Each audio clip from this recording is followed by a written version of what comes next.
L'architecture a une histoire, un sens, une signature. Elle réconcilie l'art et la science, le beau et l'utile. Entre rêve et réalité, elle jongle dans l'environnement montagnard avec une multitude de paramètres qui en font l'attrait si particulier. En France et en Suisse, voici quelques exemples, reflets de leur temps, qui répondent avec talent aux vocations les plus diverses. Rurale, alpine ou citadine, cette architecture ne cesse de nous surprendre tant elle est astucieuse et innovante. À l'architecte Henri-Jacques Lemesme, le village de Megève doit sa charmante identité. Exceptionnellement, Olivier Mauchamp, l'actuel propriétaire des lieux, nous ouvre les portes de sa maison-atelier pour parler de l'œuvre de Lemesme avec Mélanie Manin. Henri-Jacques Lemesme arrive à Megève en 1925. À cette époque-là, on lui confie sa toute première commande. C'est la baronne de Rothschild qui souhaite se faire construire une ferme de pays. Et donc pour cette première commande, Lemesme va esquisser en fait l'invention d'un nouveau type d'habitat qu'il va appeler le chalet du skieur. C'est un véritable succès. Et quelques années après, donc en 1928, il choisit de s'installer à Megève et il réalise cette maison. La maison atelier n'a pas la forme d'un chalet du skieur. Elle ne peut pas puisqu'elle n'a pas le même usage. Lemesme, qui a fait ses études à Paris, aux Beaux-Arts, il arrive avec un regard d'urbain sur la montagne. Et cette maison dans laquelle il va vivre et travailler, il la conçoit comme un lieu tel qu'on le concevait dans les grandes villes au début du XXe siècle. Donc à la fois empreinte de modernité et très adapté à la montagne. Le chalet Le Cairn a été conçu au début des années 40. Il est intéressant puisqu'il reprend l'ensemble des particularités du chalet du skieur, notamment la lecture de sa façade avec une organisation en 3 couches, un soubassement en pierre de pays, donc ici le granit de Combloux, dans un socle donc qui accueillait les espaces de service, le ski room, l'entrée du skieur.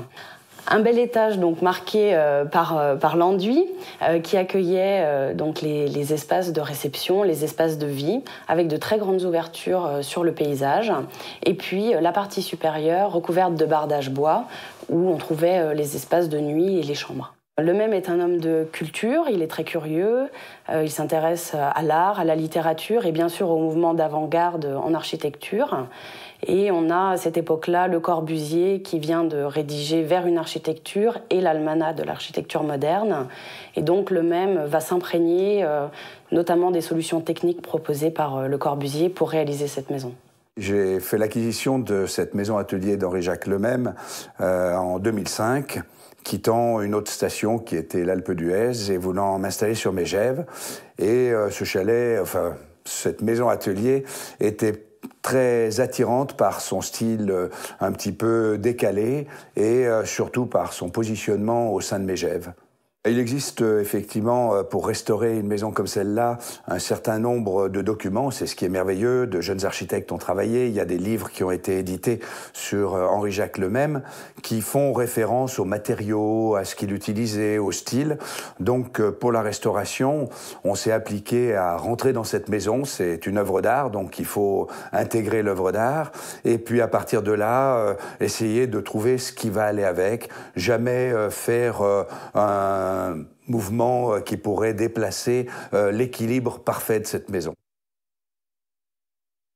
Le Retiro, Henri-Jacques Lemesme travaillait dans cette pièce. Je pense qu'il passait le plus clair de son temps dans cette pièce. Il avait un bureau ou une table de travail un peu haute devant la fenêtre.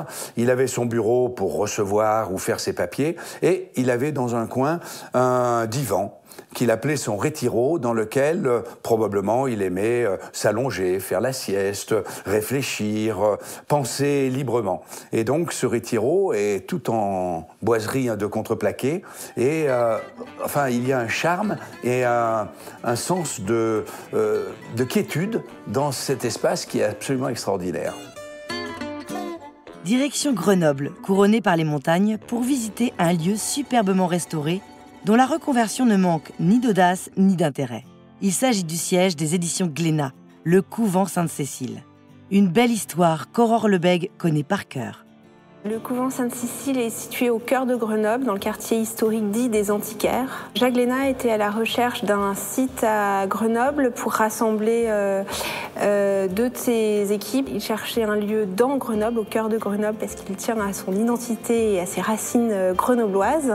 Et c'est la raison pour laquelle il l'a visité, puis choisi, était très emballé par le projet du couvent Sainte-Cécile. Le couvent Sainte-Cécile a été fondé en 1624, au XVIIe siècle, par les sœurs Bernardines. Elles ont été mises dehors après la Révolution française en 1793, et ce sont les militaires qui ont occupé les lieux jusqu'à très récemment, quasiment jusqu'au début des années 2000. Plus particulièrement, la chapelle a eu différents usages, différentes utilisations très hétéroclites. Ça a d'abord été un cinéma entre les deux guerres mondiales du XXe siècle. À l'issue de la Seconde Guerre mondiale, ça a été un dancing qui s'appelait l'Enfer, puis plus récemment une salle de théâtre que connaissaient bien les Grenoblois puisqu'il s'agissait du théâtre du Rio.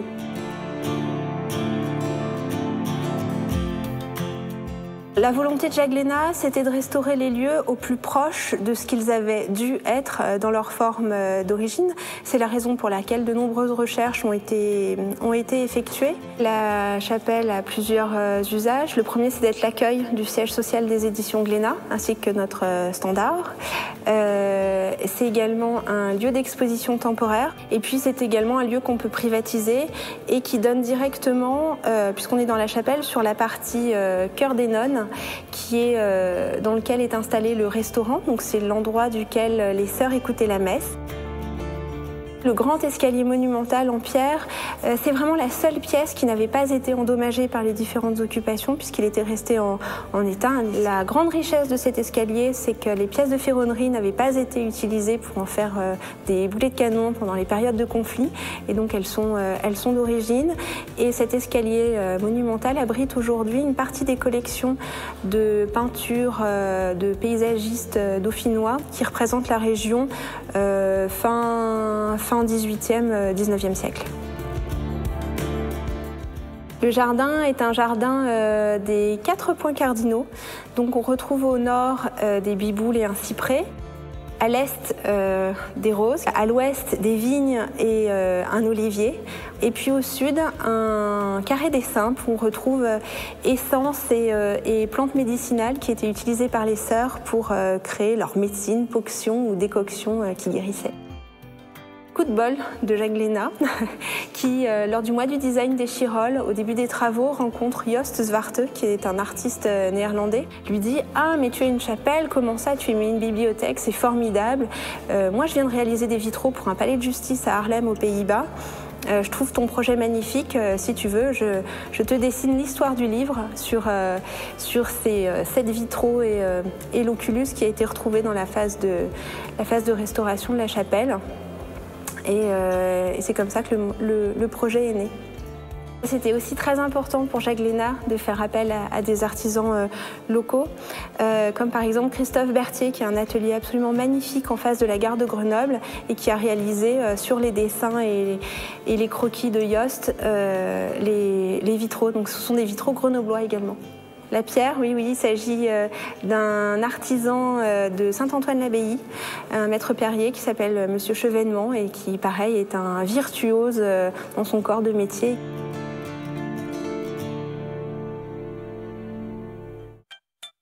Changement de cap avec Flaine, station née dans les années 60, de la rencontre surprenante entre des mécènes, le couple Boissonnat, et un architecte avant-gardiste, Marcel Breuer.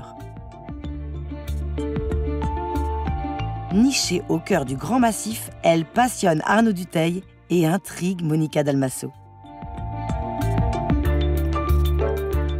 Flaine est une station qui se situe sur 2 communes, donc la commune des Carreaux et la commune de Maglan. C'est une aventure, une gestation qui démarre dans les années 50, et l'aventure, on la doit en fait au couple Boissonnat, qui a, on peut dire, une action de mécénat véritable, c'est-à-dire ils sont inspirés par ce qui se passe aux États-Unis, ils sont passionnés par la musique, passionnés par la montagne également, et ils ont envie de créer une station, mais une station particulière où on pratiquerait les arts, où les arts seraient au rendez-vous, en se disant que la montagne, c'est un lieu où les gens peuvent venir réfléchir, peut-être prendre un temps particulier pour réfléchir.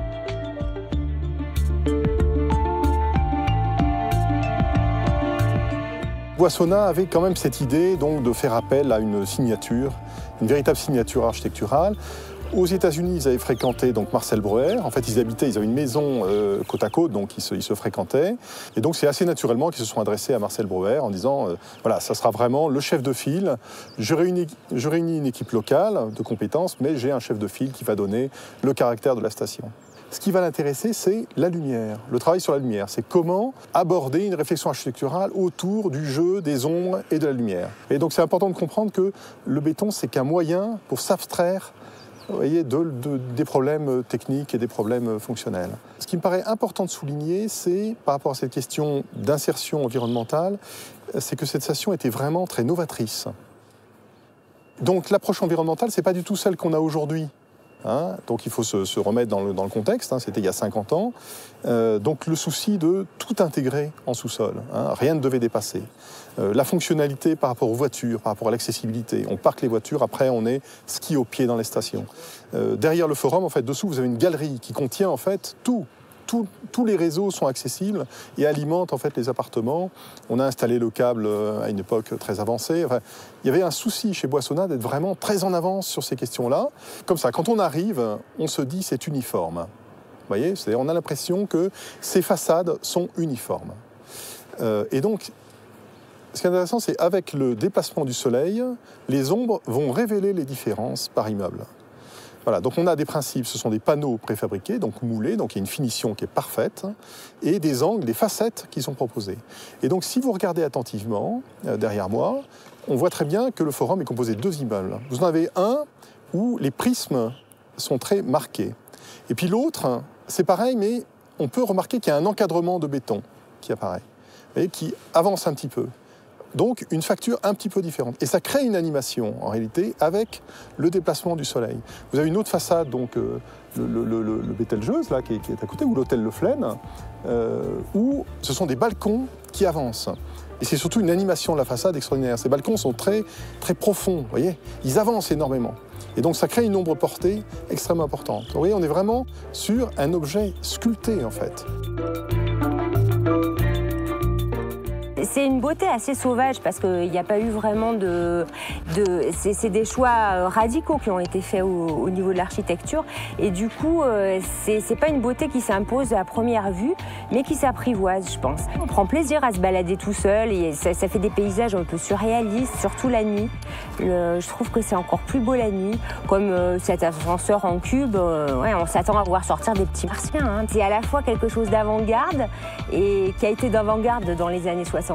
Et c'est un peu comme si le temps s'était arrêté, quoi. Donc c'est assez incroyable, je trouve ça un peu magique.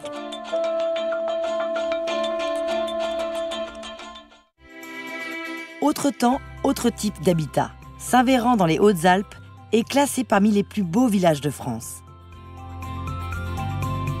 Ces traditionnelles maisons à fuste ont forgé sa réputation. Jacqueline Turina, une enfant du pays, nous guide dans cette commune perchée à 2040 mètres d'altitude. Saint-Véran se situe à la frontière italienne, donc dans le département des Hautes-Alpes. La ville la plus proche, c'est Briançon. Et Saint-Véran fait partie du canton d'Aiguille, donc de l'escarton du Queyras.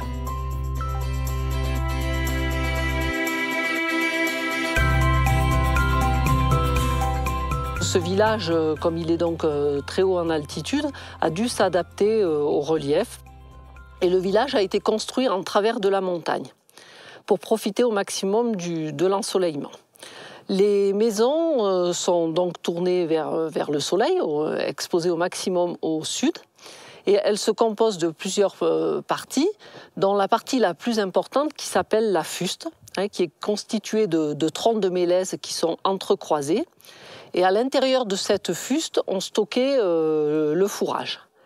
Sur l'avant de la fuste, sur la partie sud, il y a un grand balcon qui s'appelle la lobio, qui était mis, qui servait pour mettre à sécher le seigle, qui était la seule céréale qui poussait à 2000 mètres d'altitude. La partie non moins importante s'appelle le casette. C'est une petite partie en pierre qui servait de réserve et qui servait à se protéger des incendies.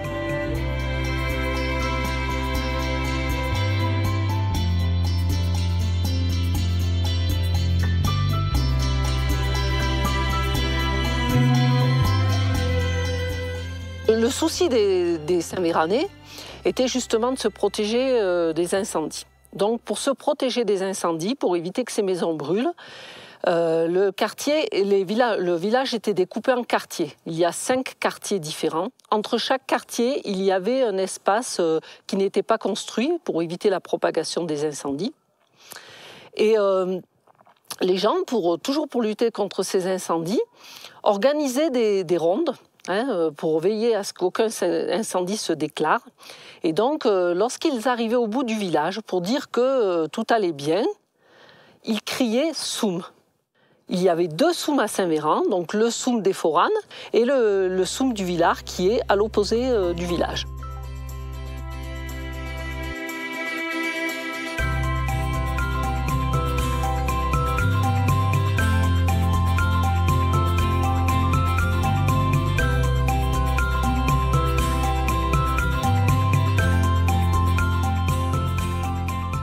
Alors ce musée, il se compose en fait, c'est la maison entière qui est dans son état d'origine.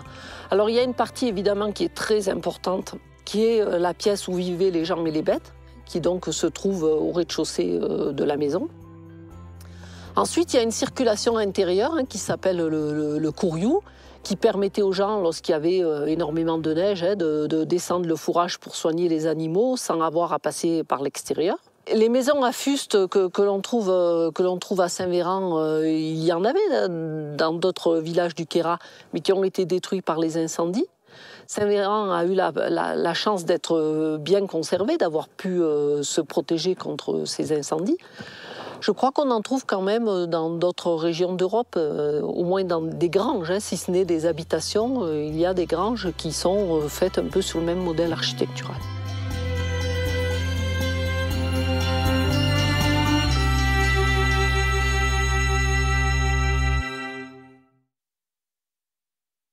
Dans la même région, le site imposant de Mont-Dauphin, construit par Vauban sur ordre de Louis XIV.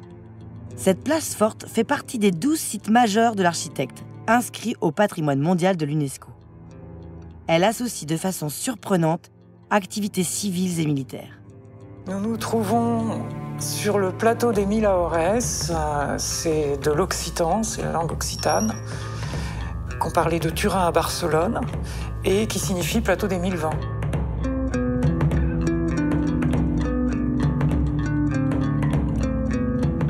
Les Savoyards ayant occupé le pays pendant 45 jours, du 28 juillet au 12 septembre 1692. Louis XIV prend la mesure de la vulnérabilité de la frontière naturelle et c'est l'homme de la situation Vauban, alias Sébastien le prêtre, qui va être en charge de colmater cette déficience naturelle par le fait d'égrener un chapelet de fortifications depuis Grenoble jusqu'à la Méditerranée.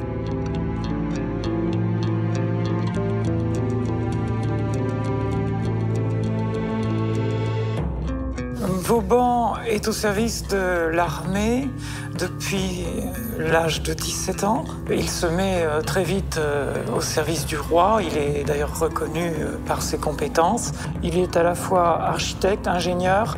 Lorsqu'il vient ici, il écrit immédiatement un rapport au roi où il lui explique, eu égard à la vasteté de ce plateau naturel, que tout au plus ferons-nous ici un bastion et 2 demi-bastions. De facto, c'est ce que nous avons aujourd'hui. Il écrit encore au roi, à ce moment-là, « Sire, nous avons tout à moins d'une lieue à la ronde », sachant qu'une lieue correspond à 4 km. Et effectivement, les limites de ces beaux bâtiments militaires, chaînage d'angle, linteaux, proviennent d'une carrière sur sur le flanc de la montagne Catina, à 3 km. Mont-Dauphin se compose d'abord d'une ceinture militaire, un petit peu à l'intérieur d'une ceinture de bâtiments militaires pour abriter les soldats, casernes, les officiers, parce qu'ils ne vivent pas évidemment dans les mêmes lieux. Le bâtiment ici du gouverneur, qui est encore distinct de celui des officiers, et au sein de cette ceinture, nous avons le village. Vauban n'est pas pour la répression, il est pour le bien-être des individus et un village qui prospère, une activité économique, des artisans, des commerçants, des barbiers, des perruquiers, des taverniers, des civils, de belles femmes pour ces jeunes hommes. La place forte de Mont-Dauphin a comme destin de n'avoir jamais été assiégée par aucune armée, alors que tout y avait été prévu afin qu'elle pût résister à de nouvelles invasions. Et Mont-Dauphin devient une base militaire arrière, ce qui n'en empêchera pas ces militaires de rester ici jusqu'en 1980, mais ce sera un lieu d'exercice militaire, d'invention de nouveaux prototypes de systèmes de défense, et rien ne s'y passera réellement.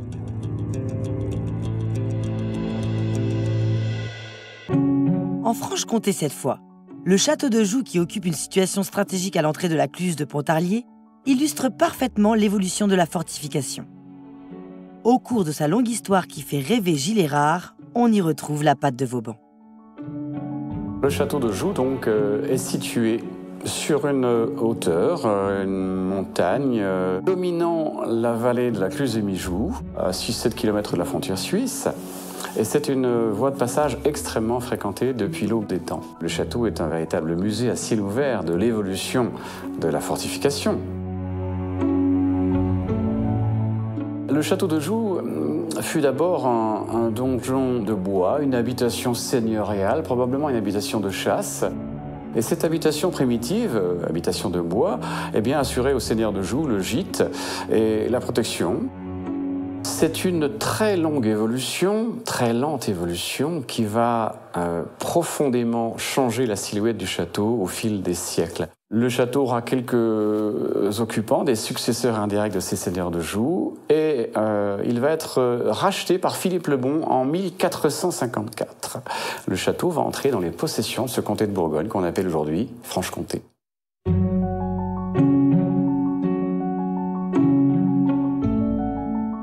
Le château va être de nouveau fortifié. On va confier ses travaux. Louis XIV et Louvois vont confier ses travaux à Vauban, bien sûr. On va adapter les fortifications du château, mais aussi ses constructions, ses bâtiments, au progrès de l'artillerie. Alors, les travaux de Vauban vont commencer ici en 1690 et vont durer 10 ans, jusqu'en 1700, jusqu'à la fin du siècle. Il est logique, bien sûr, de construire le premier bâtiment tout au sommet, sur le point le plus élevé de la montagne, et également au bord de la falaise, pour y être en sécurité, avec les progrès de l'armement, avec l'apparition de l'artillerie notamment, et avec les progrès rapides de l'artillerie. On va se protéger un petit peu mieux, on va construire de façon plus résistante, on va utiliser la pierre, on va augmenter progressivement l'épaisseur des constructions, des murs de tous ces bâtiments d'habitation, des réserves de nourriture, etc., etc. On va augmenter l'épaisseur des remparts aussi.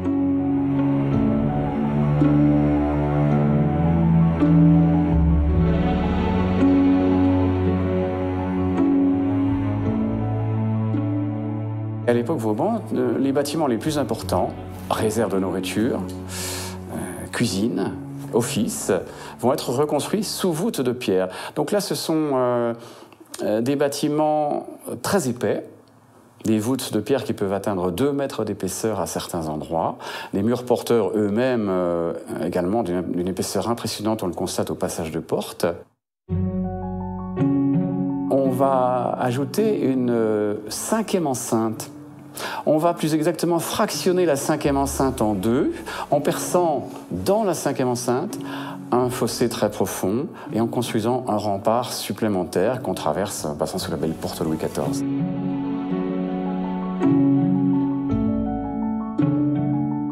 Dès le milieu du XVIIIe siècle, le château de Joux devient prison d'État. Si l'on accepte les quelques travaux qu'on fit ici à Joux au moment de la Deuxième Guerre mondiale, quelques blocs de béton par-ci, par-là, pour augmenter l'épaisseur des carapaces pour se protéger, effectivement, la dernière grande phase de fortification du château se situe entre 1879 et 1887.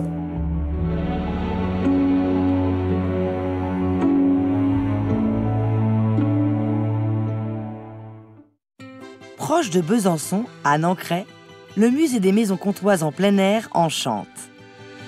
Parmi toutes ces maisons authentiques, nous avons choisi avec Mathieu Sabarly la ferme à Thuillé, astucieuse et exemplaire d'une parfaite adaptation au climat franc-comtois. Nous sommes ici au musée des maisons comtoises, au musée de plein air des maisons comtoises. On voit qu'on est ici plutôt en extérieur. Le but de ce musée, c'est de conserver des maisons. Donc c'est des maisons qui ont été démontées de leur secteur d'origine et qui ont été remontées ici au musée, pierre par pierre, poutre par poutre. Et donc on va essayer de montrer la diversité de l'architecture franc-comtoise à travers ces maisons qu'on a sauvées de leur lieu d'origine et qui sont majoritairement 17e, 18e.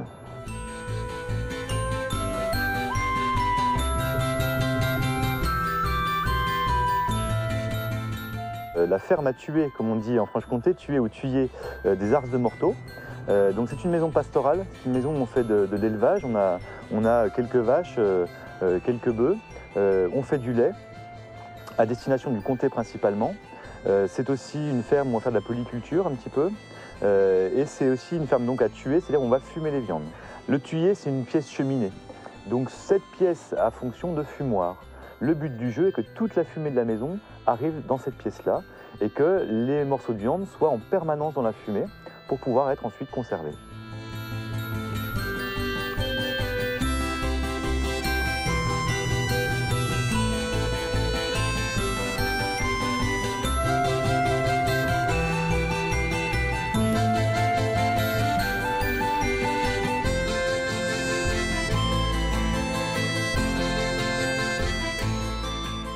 La maison à Thué est vraiment une maison astucieuse en architecture pour plusieurs raisons. D'une part parce qu'elle est vraiment adaptée à son environnement et notamment au climat de moyenne montagne, c'est-à-dire qu'on est au-dessus de 1000 mètres d'altitude. Là, ici, les Arces de Morteau, c'est même 1100-1200 mètres d'altitude. Donc des hivers qui sont très rigoureux et très longs. L'hiver, ça peut durer presque 6 mois et on peut monter à 1 ou 2 mètres de neige et avec des températures qui tombent très facilement à moins 15, moins 20. Donc cette maison-là, elle a vraiment l'obligation de s'adapter au climat. Alors du coup, ils ont trouvé plein d'astuces pour s'adapter à ce climat-là. Déjà, c'est le principe de ce qu'on appelle la maison bloc, c'est-à-dire que tout est regroupé sous la même toiture. L'activité, le grangeage, l'élevage, mais aussi l'habitation. On va faire une économie de surface pour réussir à garder la chaleur. À l'étage, on met le fourrage, ça nous fait une sorte de grosse couette, une grosse couverture. De chaque côté de la maison, on a ce qu'on appelle des zones tampons, qui vont protéger des vents d'est glaciales, en Franche-Comté la bise, et puis du vent d'ouest, en mettant à l'ouest l'étable qui va faire de la chaleur, et puis à l'est les pièces de bise, par exemple l'atelier. Et donc on ne va pas directement vivre de chaque côté de cette maison. On va se préserver un petit cocon en fait, qui est en plein milieu de la maison et plein sud.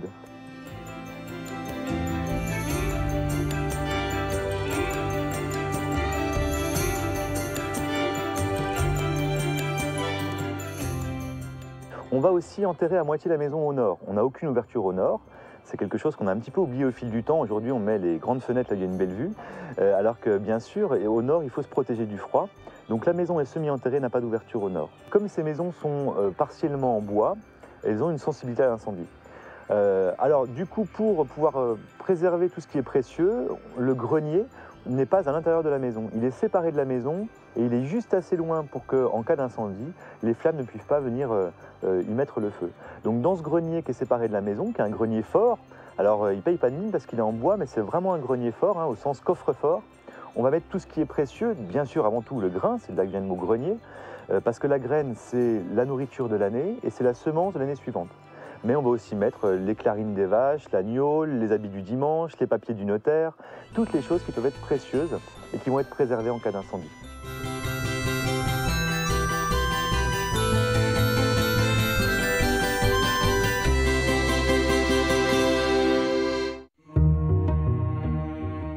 Spectaculaire, la saline royale d'Arc-et-Senans.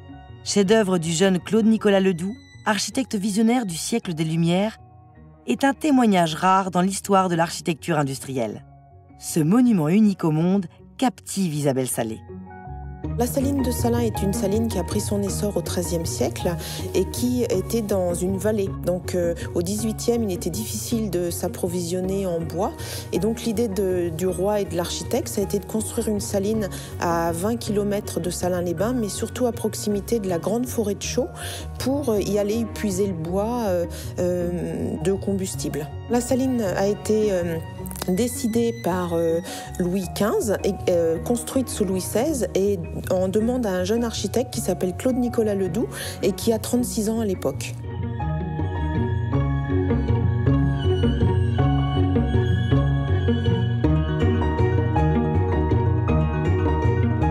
Ici, on est dans une architecture solaire, une architecture des Lumières, mais aussi dans une usine palais. La saline, c'est à la fois une manufacture royale, donc construite en 4 ans, de 1775 à 1779, avec un plan particulier en demi-cercle, parce que Ledoux voulait que seul le soleil soit l'animateur du lieu. Et donc, la forme du bâtiment est aussi pure que la course du soleil. Sinon, l'ensemble du lieu fait 11 bâtiments, 5 sur le diamètre, 5 sur le demi-cercle. Le 11e bâtiment étant derrière la maison du directeur, qui étaient les écuries privées du directeur. Et l'ensemble de cette manufacture abritait de 80 à 120 ouvriers qui logeaient et travaillaient sur place.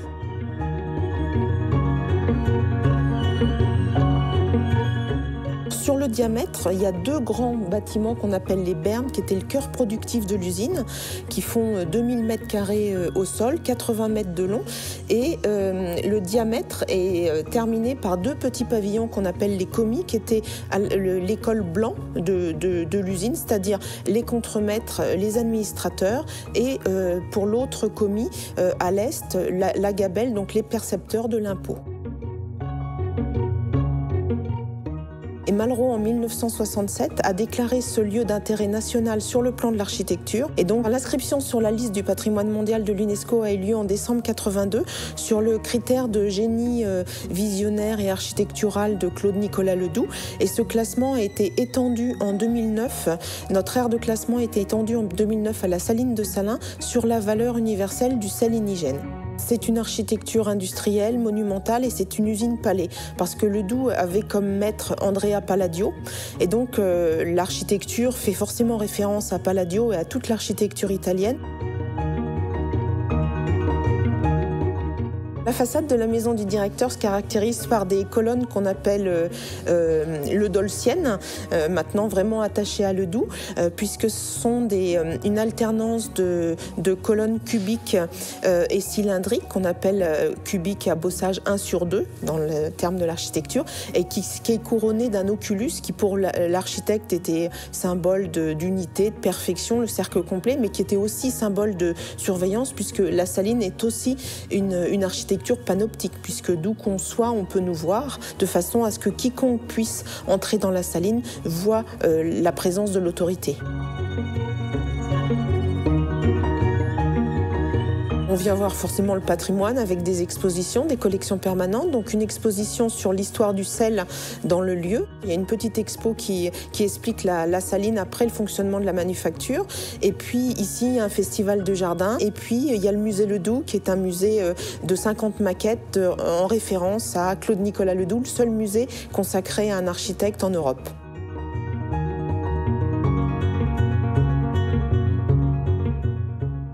Rencontre avec l'architecte Philippe Chesson, originaire de Thonon-les-Bains, où il exerce son activité avec talent, en marge d'une esthétique convenue avec audace et rigueur. Chantier public ou privé, il conçoit l'architecture comme une vraie valeur ajoutée.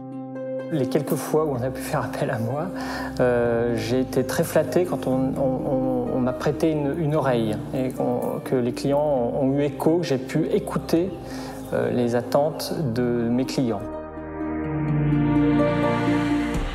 Je pense que c'est la meilleure réponse que je puisse apporter, c'est de les écouter et d'essayer de retranscrire leurs attentes.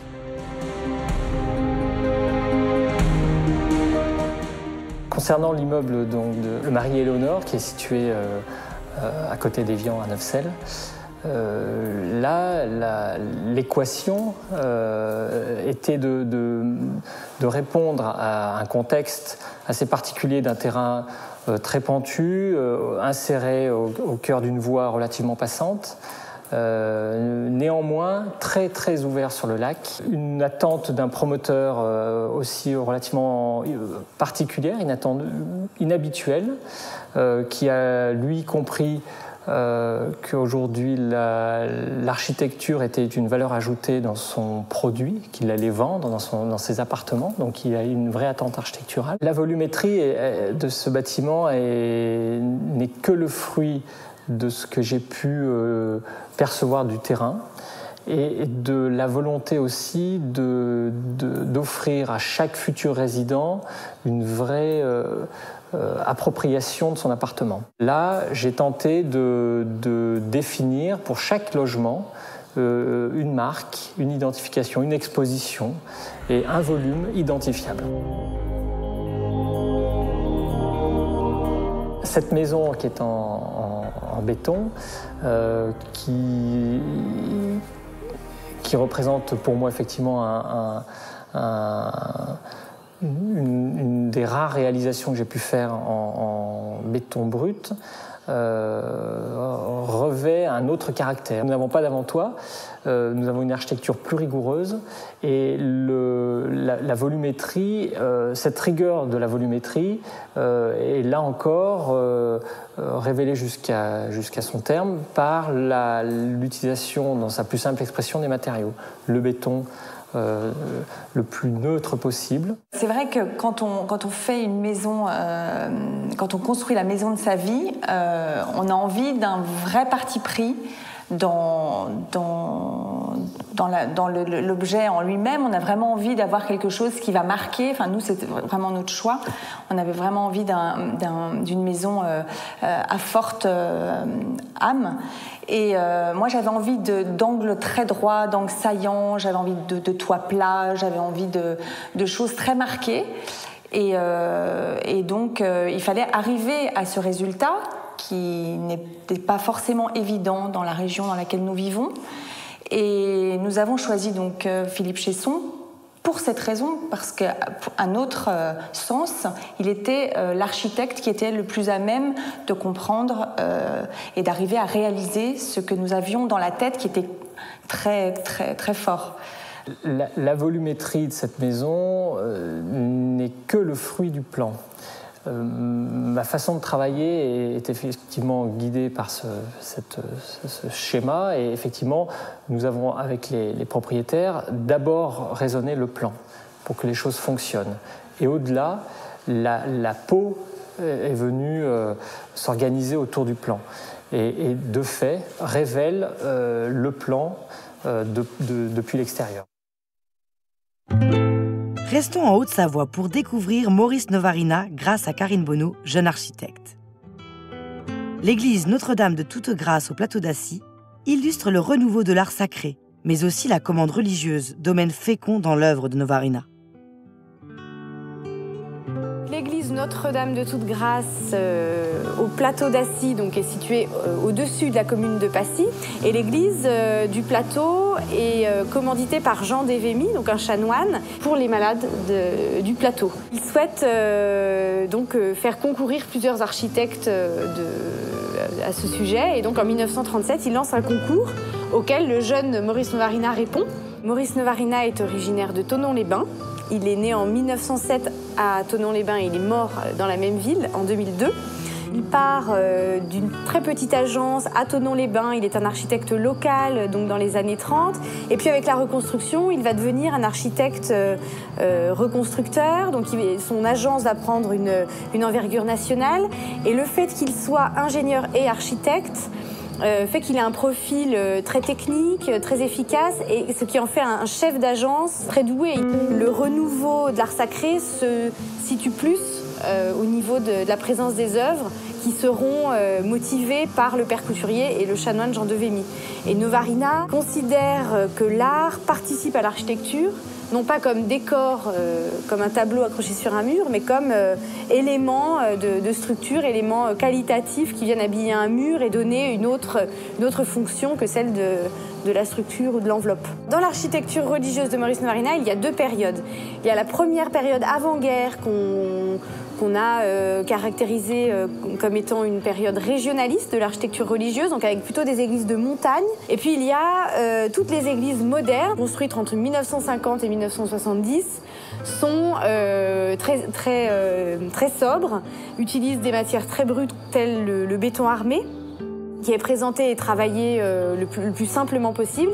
L'ornementation devient plus claire et se libère de toute la statuomanie et puis des décors sulpiciens qui pouvaient exister dans les églises de fin 19e siècle. À travers ces deux périodes, architecture religieuse régionaliste et architecture religieuse moderne, Novarina arrive à garder un fil rouge tout au long de sa carrière sur l'implication des artistes, la mise en œuvre de matériaux du noble au très simple, et puis l'intégration des œuvres d'art dans ces structures. Maurice Novarina propose une forme régionaliste, c'est-à-dire qu'il s'inspire des architectures vernaculaires, il utilise des matériaux locaux, et il fait quelque chose de très simple qui rappelle le chalet et la ferme robuste savoyarde.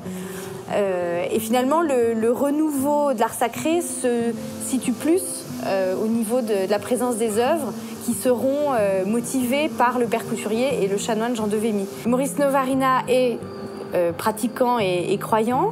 Au moment de la reconstruction, d'ailleurs, il demande à être architecte en chef, et la première chose qu'il demande, c'est de construire des églises ou de reconstruire des églises démolies. Cela va constituer un fil rouge dans sa carrière. Il construit 35 églises. Maurice Novarina ne construit pas que des églises, bien sûr, il construit énormément de bâtiments publics, des équipements publics tels que des écoles, des lycées, des équipements sportifs, des plages, des centres nautiques, donc énormément en Haute-Savoie. Et puis il y a un moment très important dans sa carrière, c'est 1948, il part en Normandie, dans une petite ville qui s'appelle Pont-Audemer, où il participe à la reconstruction, donc en tant qu'architecte en chef de la reconstruction. Et là-bas, il s'attelle au sujet du logement. Ses œuvres majeures sont l'hôtel de ville de Grenoble, qu'il réalise en 1968, la plage et le centre nautique d'Évian-les-Bains. Dans le canton de Vaud, à Rossinière, le grand chalet 18e du peintre Balthus force l'admiration. Il appartient toujours à la veuve de l'artiste. Visite privée en compagnie de la comtesse Setsuko Klosowska de Rolla et de Jean-Pierre Neff, passionné d'architecture vernaculaire. Le grand chalet de Rossinière, le plus grand chalet de tout l'arc alpin. Lorsqu'on parle de chalet, on est bien d'accord que c'est toujours la construction traditionnelle en madrier.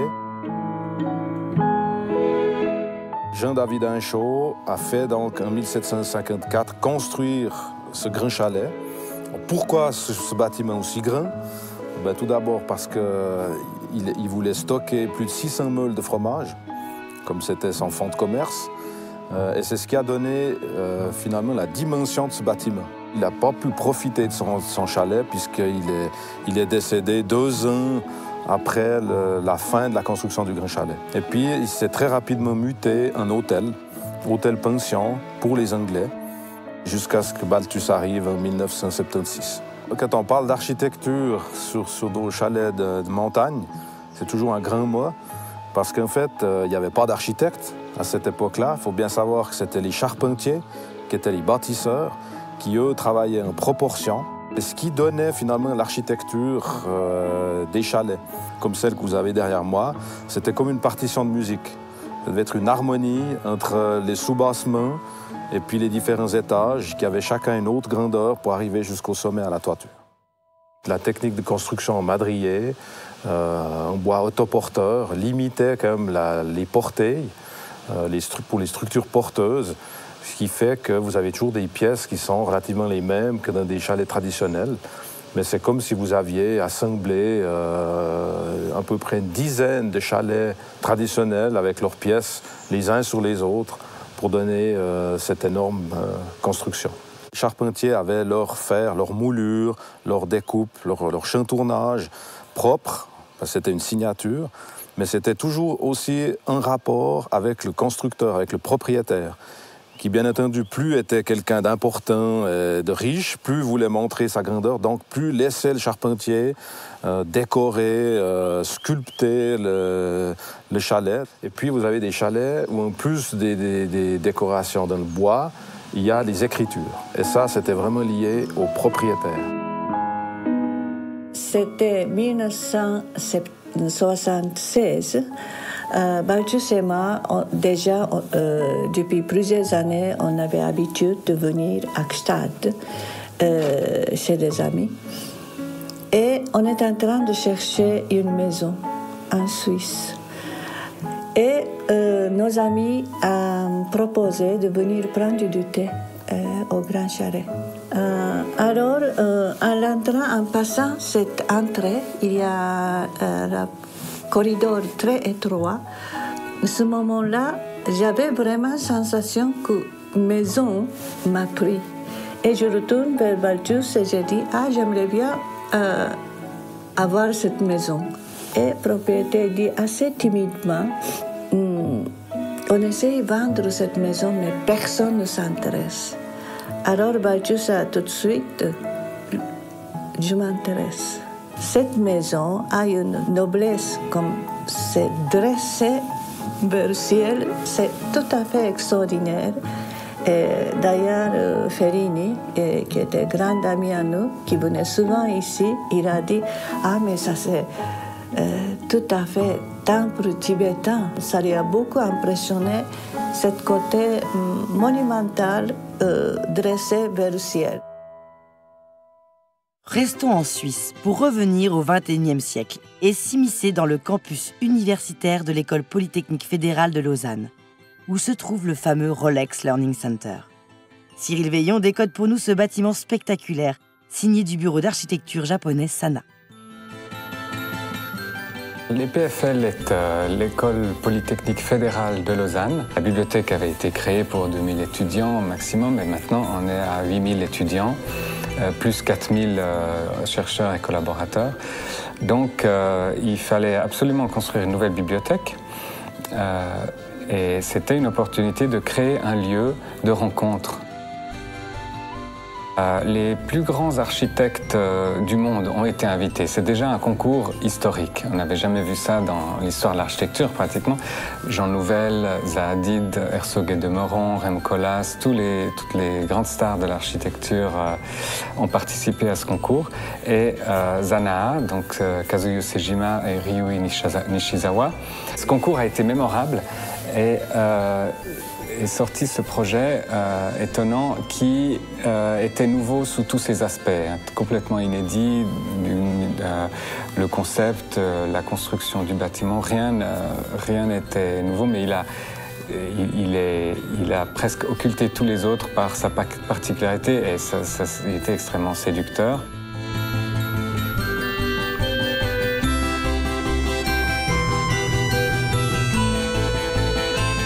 Cette petite maquette à l'entrée du bâtiment est intéressante parce qu'on voit le concept voulu par les architectes d'une entrée centrale, ici.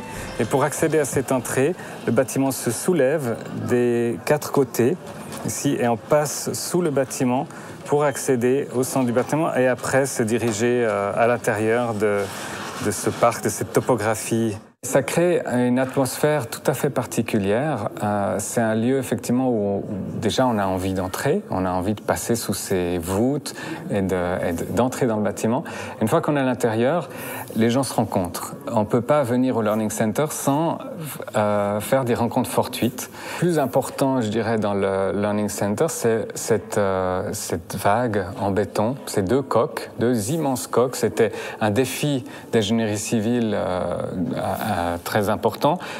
Une des coques d'une portée aussi grande, ça n'avait jamais été fait. Elle a dû être coulée en une seule fois. Donc pendant un week-end, en 2 jours, toutes les entreprises de béton de la région ont été mobilisées pour ça. C'était un balai de camions qui a circulé. Et chaque coffrage avait un numéro GPS, donc les camions savaient où ils devaient venir couler le béton. Et ils ont coulé.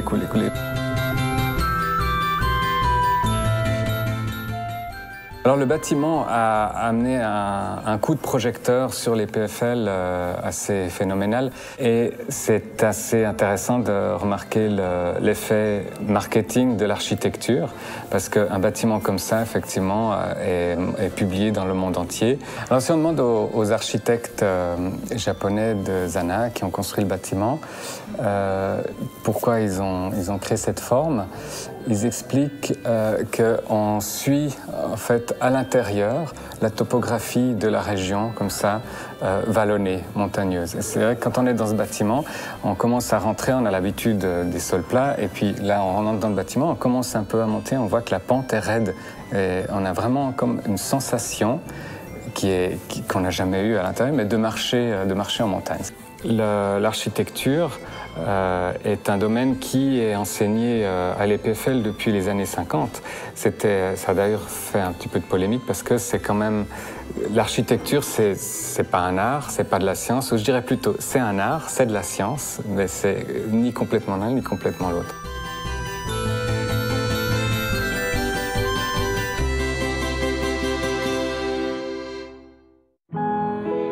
Quel périple à travers les siècles, les villes et les campagnes, les styles d'architecture et les fonctions. Tout cela dans le but avoué de révéler que nos montagnes, de près ou de loin, exercent aussi une influence magique sur la création dans ce domaine, qu'elle soit signée ou non par de grands architectes.